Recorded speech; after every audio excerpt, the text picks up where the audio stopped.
Hello বন্ধুরা, আমি অনু। Update with অনু চ্যানেলে তোমাদের স্বাগত। আমি চলে এসেছি চিনি সিরিয়ালের আপডেট নিয়ে। চিনি সিরিয়ালে আমরা দেখতে পাবো যে আলাপি খুব সুন্দর গান গাইতো, তাই সুধাকর চৌধুরীর আলাপিকে খুব ভালো লেগে গেছিল। আর সুধাকর চৌধুরীর মেয়ে ছেলেরা একদমই ভালো গান টান কিছু গাইতে পারত না। আলাপি সম্বন্ধে সবকিছু জানার পর সুধাকর চৌধুরী আলাপিকে নিজের মেয়ের জায়গা দিয়েছিল, কিন্তু সেইটা কর্তামা অর্থাৎ হেমাঙ্গিনী মেনে নিতে পারছিল না। সে ভাবছিল যে যে করে হোক আলাপিকে এই বাড়ি থেকে তাড়াতে হবে, না হলে কিন্তু ও সম্পত্তিতে ভাগ বসাবে। তাই সুধাকর চৌধুরী সেটা বুঝে গেছিল, তাই সে আলাপিকে আলাদা জায়গায় রেখেছিল। সেখানে সে আলাপিকে গানও শেখাতো, আর তার মেয়ের সে নতুন নাম দিয়েছিল গোলাপ। এরপর আলাপির মনের মানুষকেও সুধাকর চৌধুরী নিয়ে এসেছিল আর ঠিক করেছিল আলাপির সাথে তার মনের মানুষের বিয়ে দেবে। বিয়ের দিন আলাপিকে লুকিয়ে লুকিয়ে তার ভিনটেজ কার নিয়ে মন্দিরে বিয়ে করতে যেতে বলেছিল।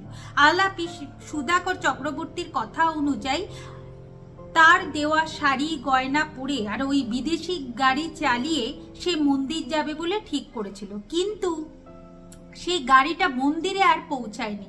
শ্মশানে গিয়ে পৌঁছেছিল, সেখানে আগুন জ্বলেছে, প্লাস গুলি করে তার আলাপিকে মারা হয়েছে।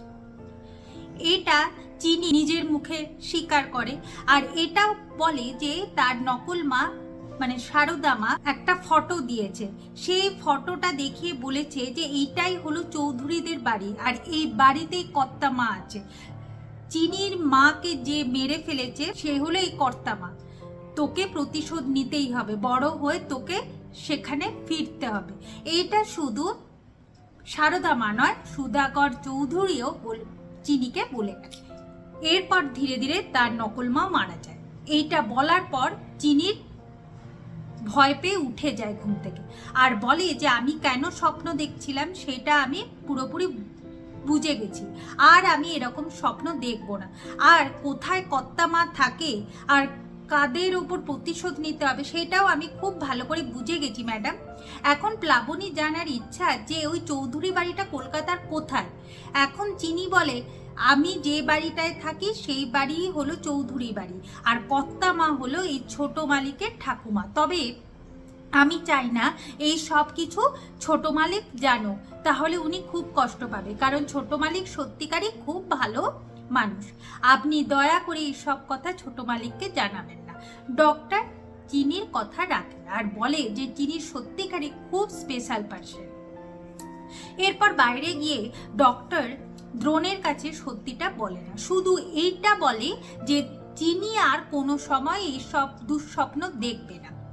এখন যেহেতু কেউ কিছু বলছে না, তাই দ্রোণ বাধ্য হয়ে চিনির কাছে জানতে চায় যে কেন চিনি এত ভয় পেত, অজ্ঞান হয়ে যেত।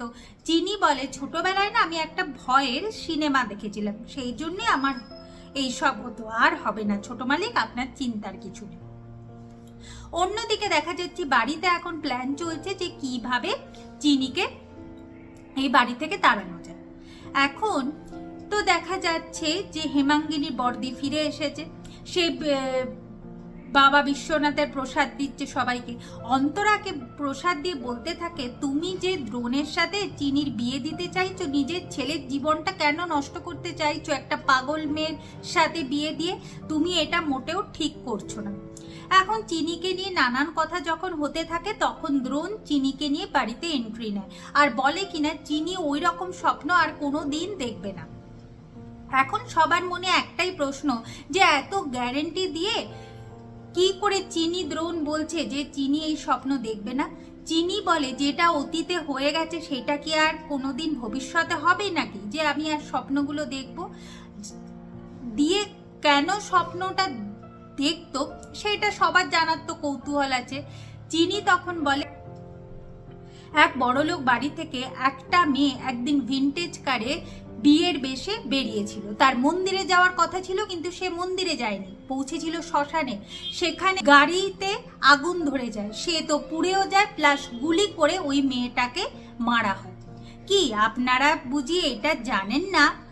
এইটা শুনে হেমাঙ্গিনী তো বিশালই ভয় পেয়ে গেছে।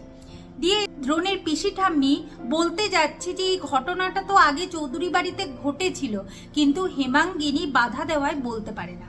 তখন চিনি বলে, আরে বাবা ভয় পাওয়ার কিছু নেই, এটা একটা ভয়ের সিনেমা, আমি ছোটবেলায় দেখেছিলাম তাই আমি ভয় পাচ্ছিলাম, আর তো আমি সিনেমাটা দেখবো না, তাহলে আর ভয়ও পাবো না। কিন্তু হেমাঙ্গিনী মনে মনে বেশ ভালোই ভয় পাচ্ছে। আগামী পর্বে দেখা যাচ্ছে যে একদিকে হেমাঙ্গিনী তার দিদিকে বলছে মেয়েটা যা যা বলছিল আলাপের সাথে সব তো মিলে যাচ্ছে দিদি, আমার খুব ভয় লাগছে। আর অন্যদিকে দেখা যাচ্ছে যে দ্রোণের মা চিনিকে বলছে চিনি তোকেই কিন্তু দ্রোণের বউ হতে হবে, কিন্তু চিনি এতে রাজি হয় না, উল্টে ঘর থেকে বেরিয়ে যায়। তারপর আবার দ্রোণের সাথে ধাক্কা লাগে, দিয়ে দ্রোণ আর চিনি একে অপরের দিকে তাকিয়ে থাকে। তো বন্ধুরা তোমাদের কি মনে হয় দ্রোণের কার সাথে বিয়ে হবে, চিনি না অপালা? আমাকে কিন্তু কমেন্ট করে জানিও। ভিডিওটা দেখবার জন্য আর আপডেট উইথ অনু চ্যানেলের পাশে থাকবার জন্য অসংখ্য ধন্যবাদ।